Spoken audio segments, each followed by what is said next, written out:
Bonjour à tous, chers auditeurs de la radio Arc-en-Ciel, chers frères et sœurs de Jésus est mon guide, ainsi que tous ceux qui nous écoutent sur les réseaux sociaux. C'est Sabine avec vous aujourd'hui. Nous sommes le mercredi 11 septembre 2024. On fête les Adelphes et bonne fête à celles qui portent ce prénom et joyeux anniversaire à tous ceux qui le fêtent en ce jour.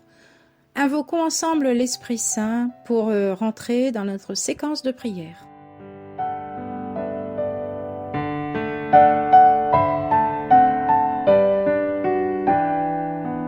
Tu répands sur nos plaies ta douceur et ta paix.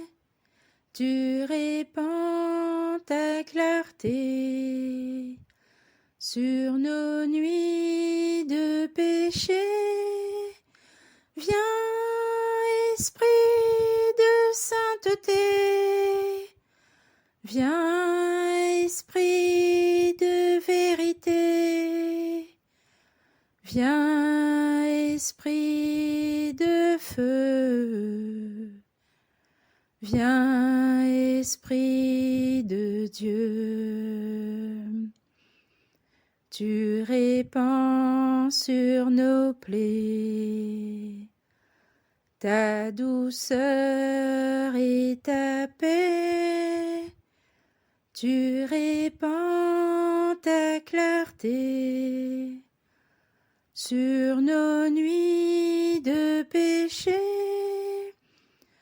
Viens, Esprit de sainteté, viens, Esprit de vérité, viens, Esprit de feu, viens, Esprit de Dieu, viens, Esprit de sainteté,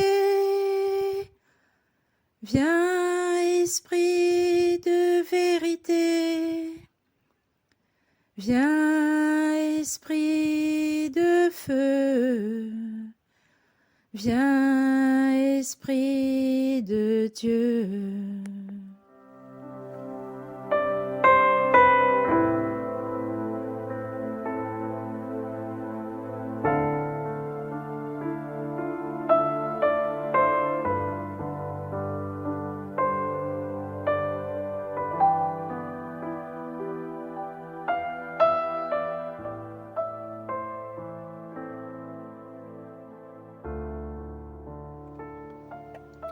Lecture de la première lettre de saint Paul apôtre aux Corinthiens. Frères, au sujet du célibat, je n'ai pas un ordre du Seigneur, mais je donne mon avis, moi qui suis devenu digne de confiance, grâce à la miséricorde du Seigneur. Je pense que le célibat est une chose bonne, étant donné les nécessités présentes.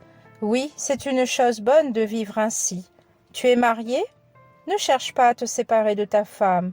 Tu n'as pas de femme? Ne cherche pas à te marier. Si cependant tu te maries, ce n'est pas un péché. Et si une jeune fille se marie, ce n'est pas un péché. Mais ceux qui font ce choix y trouveront les épreuves correspondantes. Et c'est cela que moi, je voudrais vous éviter. Frères, je dois vous le dire, le temps est limité. Dès lors, que ceux qui ont une femme soient comme s'ils n'avaient pas de femme, ceux qui pleurent comme s'ils ne pleuraient pas, ceux qui ont de la joie, comme s'ils n'en avaient pas, ceux qui font des achats, comme s'ils ne possédaient rien, ceux qui profitent de ce monde, comme s'ils n'en profitaient pas vraiment. Car il passe ce monde, tel que nous le voyons. Parole du Seigneur. Nous rendons grâce à Dieu.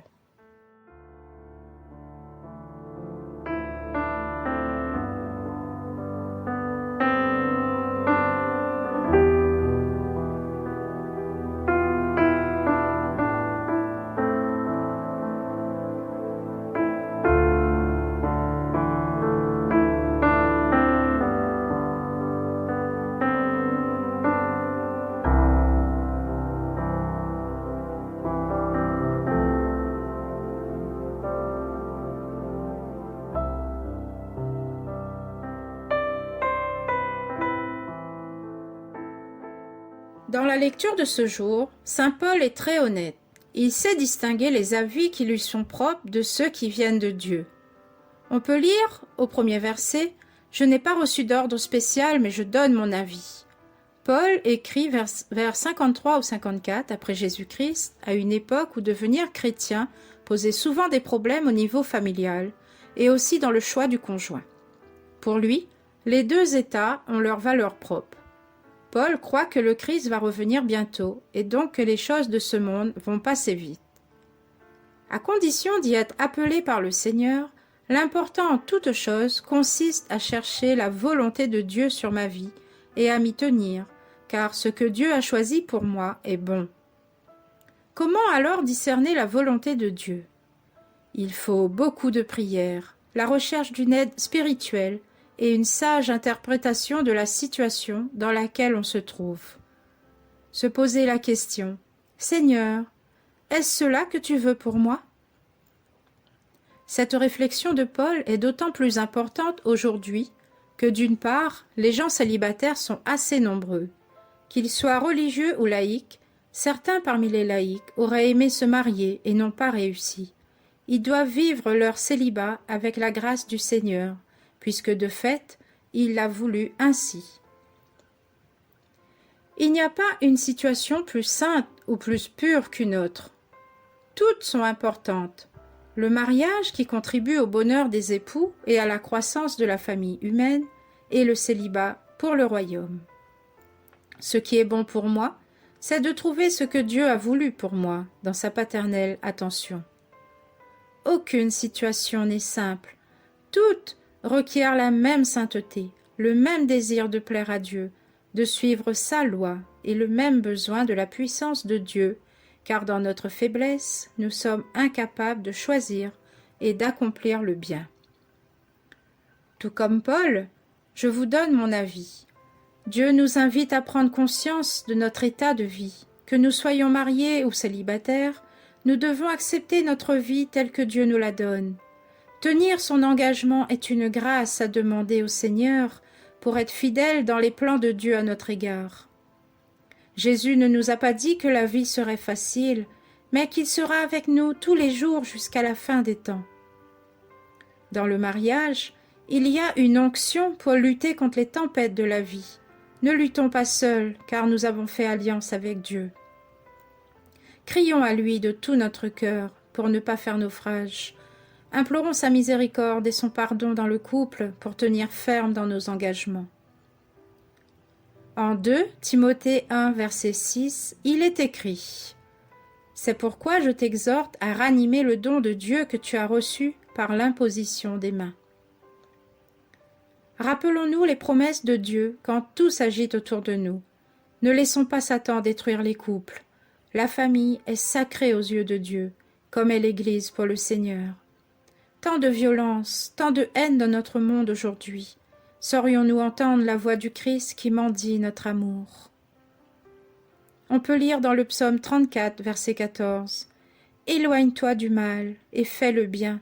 Recherche la paix et poursuis-la. » Implorons l'aide des saints pour tenir ferme dans nos engagements. Soyons reconnaissants, peu importe notre situation. Nous sommes tous à la recherche de quelque chose. Pour moi, cette chose a un nom. C'est le Christ. Quand on rencontre le Christ, on a tout. Et comme saint Paul, on peut dire « Je peux tout par celui qui me fortifie. » Prions pour que la grâce de Dieu coule dans nos vies, du moment que nous faisions toujours sa volonté, non la nôtre. Et nous pourrons dire, tout comme saint Paul, en Galates 5, verset 1, « C'est pour la liberté que Christ nous a affranchis. Demeurez donc fermes et ne vous laissez pas mettre de nouveau sous le joug de la servitude. » Apprenons à vivre comme si que rien ne nous appartient, car tout passe. Seule la parole de Dieu demeure à jamais. Je vous propose de prier avec moi. Seigneur Jésus, dès l'origine, Dieu notre Père a institué l'humanité comme homme et femme, capables de se donner l'un à l'autre et d'avoir des relations fécondes qui lui offrent de nouveaux enfants. Il a béni le mariage, et toi, tu nous as aussi invités à considérer que certains sont appelés, à cause du royaume de Dieu, à demeurer dans la chasteté célibataire et consacrée. Aide-nous à vivre loyalement sous ton regard, l'état dans lequel ton Père souhaite que nous vivions. Amen.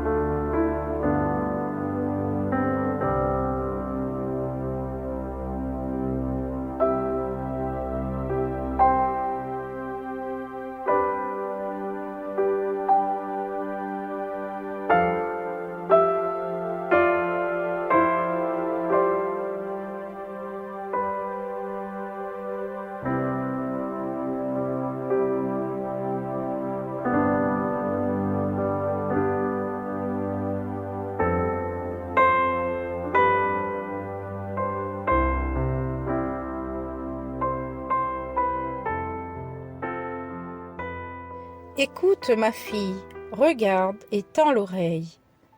Écoute, ma fille, regarde et tends l'oreille. Le roi sera séduit par ta beauté. Il est ton Seigneur, prosterne-toi devant lui. Fille de roi, elle est là dans sa gloire vêtue d'étoffes d'or.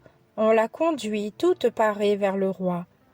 Des jeunes filles, ses compagnes, lui font cortège.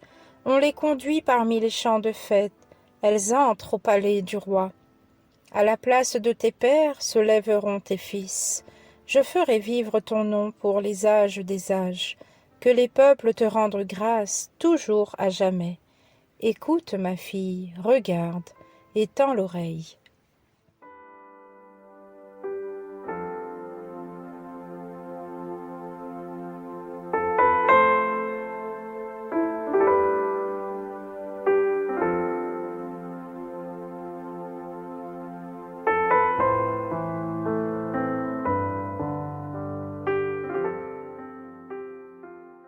Voilà, chers frères et sœurs, notre séquence se termine. Je vous remercie d'avoir prié avec moi et je vous souhaite à tous une très bonne journée sous le regard de Dieu.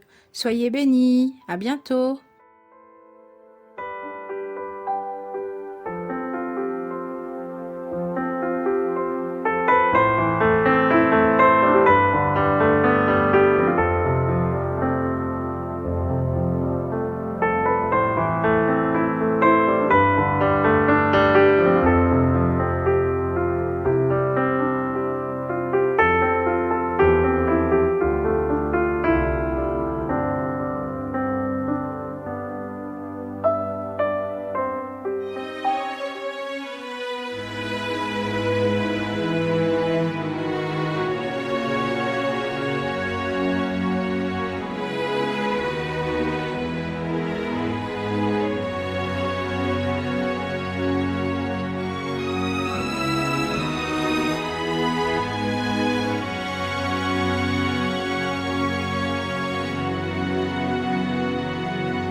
Le roi dans sa beauté,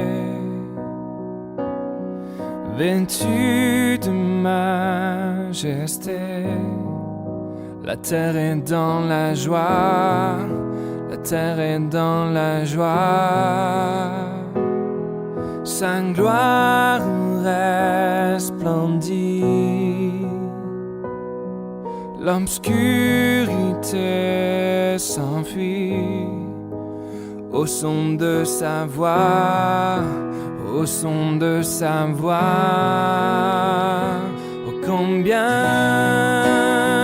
tu es grand, oui, chantons-le, combien tu es grand, et tous verront combien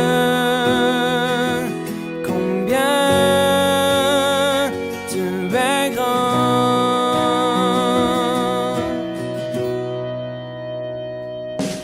Car d'âge en âge il vit, le temps lui est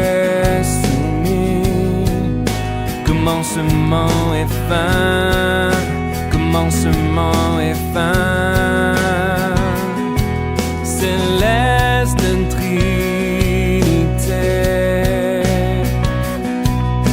oh Dieu d'éternité.